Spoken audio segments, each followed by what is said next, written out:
Kita sudah sampai di bilangan pasal yang ke-18 dalam program Bible Everyday. Hari ini kita akan belajar tentang kewajiban dan penghasilan imam dan orang Lewi. Ibu bapak saudara semuanya, Alkitab mencatat tentang apa yang menjadi tanggung jawab imam atau orang-orang Lewi. Lalu kemudian mereka juga diberitahu tentang hak yang mereka dapatkan, tapi di luar itu juga mereka punya kewajiban yang harus mereka lakukan. Jadi rupanya Tuhan sudah mengatur sedemikian rupa bagi suku Lewi ini. Kita perlu mengerti bahwa suku Lewi ini tidak memiliki tanah pusaka. Kenapa? Karena suku Lewi ini memang dikhususkan oleh Tuhan untuk melayani Tuhan. Dan tempat mereka itu disebarkan di antara suku-suku Israel yang lain. Dan hari ini kita akan belajar apa saja tanggung jawab, apa saja hak, dan apa saja kewajiban orang-orang Lewi. Ayat yang pertama dan yang ketujuh kalau Anda baca, maka Anda mengerti bahwa tanggung jawab utama suku Lewi adalah melayani di kemah pertemuan. Merekalah orang yang dipercaya Tuhan untuk melakukan kegiatan-kegiatan keagamaan di Israel pada waktu itu.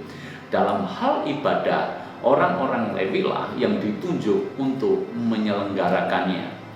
Jadi ketika umat Israel mau datang kepada Tuhan dan membawa korban persembahan kepada Tuhan, maka yang melayani mereka, yang menuntun mereka, yang menjadi perantara mereka hingga persembahan mereka diterima oleh Tuhan, yaitu orang-orang Lewi dan imam yang bertugas pada waktu itu. Itu tanggung jawab daripada orang-orang Lewi. Dan ayat yang ke-8 sampai 29 ini merupakan hak yang diterima oleh suku Lewi.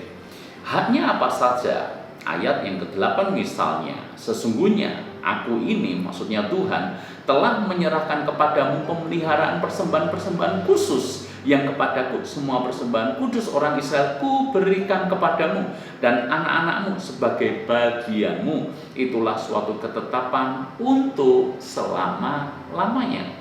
Jadi ibu bapak saudara semuanya, orang Lewi berhak mendapatkan bagian dari persembahan khusus, persembahan korban bakaran, dan persembahan-persembahan yang lain yang diberikan kepada Tuhan. Tuhan sendiri berkata, akan kuberikan kepadamu dan anak-anakmu sebagai bagianmu. Artinya orang Lewi itu mendapat bagian dari persembahan orang-orang Israel. Ayat yang ke-12, segala yang terbaik dari minyak dan segala yang terbaik dari anggur dan dari gandum, yakni yang sebagai hasil pertamanya dipersembahkan mereka kepada Tuhan, aku berikan kepadamu. Jadi hasil pertama yang terbaik yang diberikan, dipersembahkan kepada Tuhan, itu juga Tuhan berikan kepada orang-orang Lewi dan imam yang melayani umat Israel. Lalu kemudian ayat yang ke-19 tentang persembahan khusus itu juga diberikan kepada suku Lewi ini. Ibu bapak saudara semuanya, tanggung jawabnya ada, haknya ada, tapi kewajibannya juga ada. Apa kewajibannya? Ayat yang ke-26. Lagi, haruslah engkau berbicara kepada orang Lewi dan berkata kepada mereka, apabila kamu menerima dari pihak orang Israel persembahan persepuluhan yang kuberikan kepadamu dari pihak mereka sebagai milik pusakamu, maka haruslah kamu mempersembahkan sebagian daripadanya sebagai persembahan khusus kepada Tuhan, yakni persembahan persepuluhanmu dari persembahan persepuluhan itu. Jadi rupanya ada sebuah ketetapan yang Tuhan nyatakan kepada orang-orang Lewi. Orang-orang Lewi mendapatkan persembahan khusus dari orang Israel. Tapi kewajiban orang Lewi adalah mereka juga harus mempersembahkan sebagian daripada persembahan khusus itu. Orang Lewi mendapat bagian yaitu 1/10 dari persembahan umat Israel. Tapi juga orang Lewi harus mempersembahkan 1/10 dari persepuluhan itu. Dengan kata lain, bahwa setiap orang harus melakukan bagiannya, yaitu memberikan kepada Tuhan. Orang Lewi pun tidak boleh abaikan hal ini. Aplikasinya dalam hidup kita yang hidup di zaman anugerah ini apa? Saya mempercayai bahwa ini adalah sebuah ketetapan yang dinyatakan untuk selama-lamanya. Ayat yang ke-8 dikatakan untuk selama-lamanya. Hanya saja mungkin penerapannya berbeda. Dulu disebut suku Lewi, tapi sekarang mungkin disebut pendeta, rohaniwan, pejabat-pejabat gereja, dan seterusnya, apapun sebutannya. Mereka yang melayani Tuhan itu berhak mendapatkan bagian. Bagian dari apa? Bagian dari persembahan umat Tuhan. Itu bagian mereka. Jadi mereka yang mengajar, mereka yang berkhotbah, diundang pelayanan kemana-kemana, atau dia sebagai gembala, dia mendapat bagian dari persembahan jemaat berupa persepuluhan yang masing-masing akan diatur oleh kebijakan gereja lokal setempat. Tapi jangan lupa bahwa hamba Tuhan itu sendiri, suku Lewi itu sendiri juga harus melakukan kewajibannya.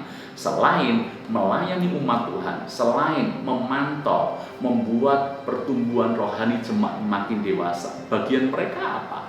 Mereka juga harus melakukan persembahan juga. Mereka harus memberikan persembahan khusus. Mereka juga harus memberikan persepuluhan. Inilah problem kebanyakan hamba Tuhan.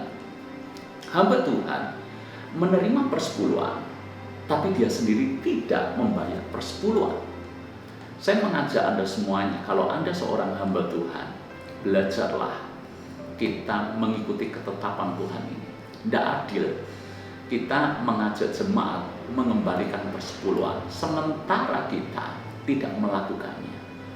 Jangan pernah kita memberikan perintah yang kita sendiri tidak bersedia melakukannya. Bukankah tidak adil kita menyerukan kepada jemaat memberikan persepuluhan? Saya tahu bahwa itu sebuah ketetapan, itu sebuah hal yang harus seluruh orang percaya melakukannya. Tidak hanya di zaman perjanjian lama, tapi kita yang hidup di zaman anugerah, kita wajib mengembalikan persepuluhan.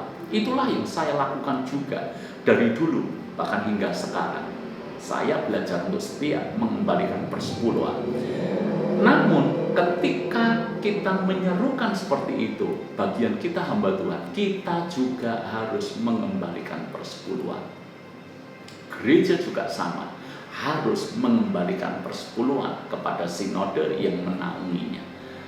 Jadi rupanya saya melihat bahwa di sini banyak imam itu hanya ingin mendapatkan haknya, tapi dia tidak mau melakukan bagiannya, kewajibannya. Kita imam atau kita hamba Tuhan, seringkali kita mendapat, kita menerima, tapi apakah kita juga menjadi pemberi? Jangan sampai kita menjadi penerima yang baik, tapi kita tidak pernah menjadi pemberi yang baik. Saya melihat bahwa itu adalah hal yang salah di mata Tuhan. Jadi ayat ini berlaku buat kita semuanya. Tuhan sedang ngajar apa sih? Tuhan sedang ngajar kita tidak cinta uang, jadi orang yang suka memberi. Jemaat suka memberi, tapi jangan lupa hamba Tuhan tidak boleh cinta uang dan harus juga suka memberi. Gereja juga sama, gereja harus menjadi gereja yang suka memberi. Jangan sampai persembahan umat Tuhan begitu besar masuk ke gereja sebagai organisasi dan hanya disimpan, ditampung di situ saja tanpa digunakan, disalurkan untuk hal bagaimana kerajaan Allah disebarluaskan. Pikirkan baik-baik. Kalau dana jemaat itu digunakan untuk pelayanan, untuk hal-hal yang sifatnya sosial, untuk hal-hal yang sifatnya memberkati masyarakat, memberkati kota, bukankah itu hal yang luar biasa? Jadi bilangan pasal yang ke-18 ini, ayo menjadi cermin bagi kita. Kita sudah menerima hak kita, tapi apakah kita melakukan tanggung jawab dan kewajiban kita? Tuhan berkati.